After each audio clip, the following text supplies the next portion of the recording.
Chép chính hôn xí xa chính in gió ngà vì bưng từ là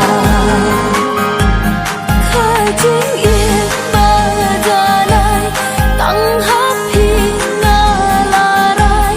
na nông lệ khai chu nằm ngăn nhai tính khai chu nằm ngăn nhai tính khai la la la la la la la la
chép chính hôn xí xa